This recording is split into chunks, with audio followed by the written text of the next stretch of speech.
Today we have this simple math problem, and today I'll try to show you 3 ways to solve this one: level 1, level 2 and level 3. So let's begin.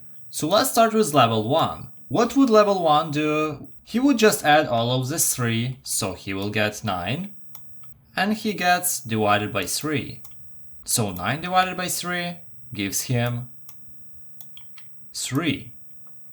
It's pretty quick, it's pretty simple. But now let's go to the level 2. Level 2 would notice that we have 3, 3 and 3, and all of those 3's are divisible with 3, so 3 divided by 3 gives 1. Plus 3 divided by 3 gives 1, and 3 divided by 3 gives 1. Now we get 1 plus 1 plus 1, and this gives 3, the same solution.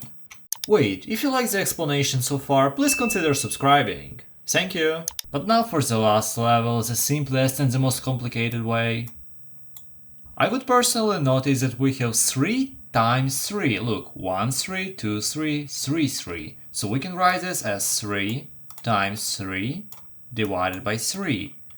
Now one of the 3 cancels out in the numerator and we just get 3. Let me know how do you feel about these comparison videos, and also watch this video next to test your knowledge with fractions. Have a nice day!